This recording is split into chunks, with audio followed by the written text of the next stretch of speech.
Hey Troubies, my name is Bryn Brothers. I'm a Christian service leader at St. Francis, and today I'm here with Bishop Soto. And Hi, Bryn. Hello, nice to see you. Good to be here. And we're going to be asking him a few questions. The first question is, what are the primary roles of a bishop? Well, the primary roles of a bishop break down into three. One is we govern, we sanctify, and we teach. And so, I mean, in many different ways, what I do as the bishop is, and my day is basically broken up into, three basic things. I'm either going to be teaching or involved in teaching somehow. I'm going to be involved in prayer and the whole process of how do we sanctify the church, and how does the church sanctify the world. And then there's governing, and how do I, as a pastor, help to govern the work of the church in our 100 plus parishes, in our high schools spread across the diocese, and in all our Catholic schools and social services. So it's, but that's basically those three areas: teaching, sanctifying, and governing. Out of all the three areas, do you have a favorite? Oh gosh, that's a tough one. There are things that I like to do in all of them, and I guess if teaching. When I have the opportunity, it's work and it's always a challenge, but it's also very engaging for me when I have to preach and have to come up with something that is meaningful to me and that I think would be meaningful to the church to say. And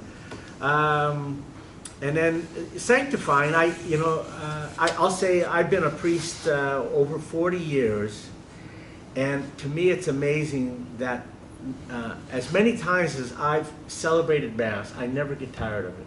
There's always something, there's always an epiphany, there's always something that grabs me whenever I celebrate Mass. And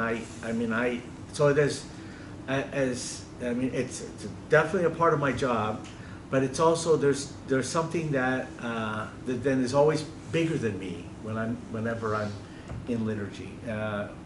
And governing is actually, that's tough, and I'll say, I think I would, most administrators would say, I have to manage a lot of personnel, my brother priests, deacons, schools, and teachers, and a staff, and that's working with people is always that's what I'm called to do. That's what we're all called to. Be part of the body of Christ, but that's also probably the most challenging part, and I have to always ask for the patience and the wisdom and the mercy to do that job well. What is the most rewarding part about coming to campuses and talking to students? When I get into a class and the class engages me with questions. And I really don't. I'm not. Whatever the questions might be, that to me is always a wonderful experience when I'm able to engage with a dialogue. I don't like just doing a stand-up routine, a speech or talking. I can do that. But when students have questions and there's an opportunity to have some back and forth, not that they always agree with me or that I may agree with them, but that conversation is to me that I think that's great, and particularly to see what's on the minds and the hearts of the students, and the things that they're curious about. That to me is I walk away learning things from that. Are you a Kings fan? And if so, do you think they'll do well in the playoffs?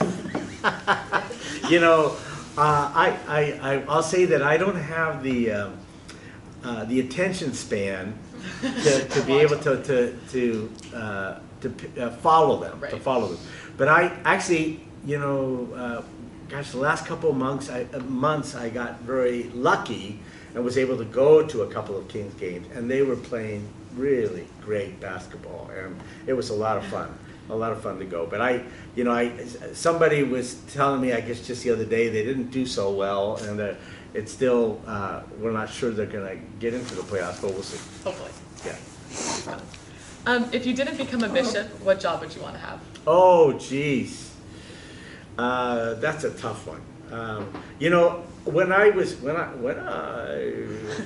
younger, I thought about going into law, and I was very fascinated, and still am, about the political process, and I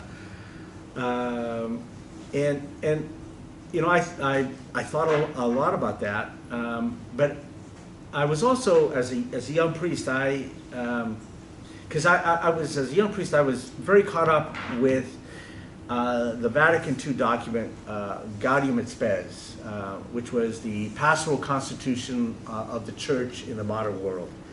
And it was an inspiring document for me about how the church engages the modern world that we live in.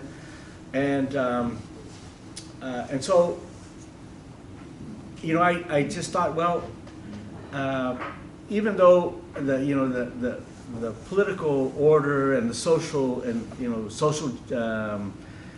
social programs, I got a certain excitement, or I was very engaged in that. I thought, well, I could still do some of that as a priest, and so I stayed with being a priest. But I still, while I was a priest, I had a chance to get a degree in social work. My bishop allowed me to do that, and I do like working in the nonprofit sector and social services, and I'm very proud of a lot of the social service programs that the church has or that the church sponsors. And I guess if I wasn't a bishop, I would probably be doing something like that in the nonprofit sector. Is there a favorite nonprofit? Oh gosh, I'm not sure if it's the favorite, but it's the one that I've been the most engaged in. After I got my degree in social work, I started working on immigration issues, and I started doing that, back in '86. And I did that. I was, a provider of, I worked with Catholic Charities, and we provided immigration services to the immigrant community in Southern California. And even now, I'm the chair for the board of directors of the Catholic Legal Immigration Network in the United States, and we're the largest nonprofit immigration provider in the country. So we do great work. I'm very proud of the work we do on the border and throughout the country, if I was, I would probably still be very attracted to that work. Yeah, that's awesome. What is your average day like? I don't have average days. Every day is a little bit different, which is good. And but I will say, what's common about every day, and I hope it's common for most of you, is that I try to have prayer as part of every day. And I offer Mass every day. In fact, I have to get the Mass a little later today. And but I try to have some rhythm of prayer in my day, so that every day is just a little bit different. A lot of it is driven by by the calendar. So like right now we're in Lent, and so I'm doing a lot of activities related to the Lent season. Next week is Holy Week. That will absolutely capture most of my time. And then pretty soon it's going to be graduation season, and I'll be doing a lot of graduations, and so it's just a certain how should I say, spontaneity about what happens in my calendar, but I try to have that rhythm of prayer that gives some sense of a ritual or a rhythm to my day. Yeah. Last question. Did you give up anything for Lent? Well, you know, I mean, I do, you know, what I try to do is I do try to fast twice a week, you know, and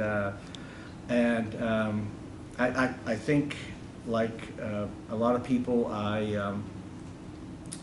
you know, I abstain from meat on Fridays, and let's see, what else, you know, but I also, I mean, I think that Lent should be a time of trying to do something extra, and so I try to, besides visiting the high schools during Lent, but I also I try to do be more attentive to some of the charities, and you know, make visits to the charity groups, and then also I do try to give some more time to you know, reading spiritual works, and so like I'll say during this Lenten season I wound up reading the Confessions of St. Augustine. So thank you so much. Yeah. So thank you. Thank you, Bryn, and best of luck to you and to all your fellow seniors. Thank you for meeting with us.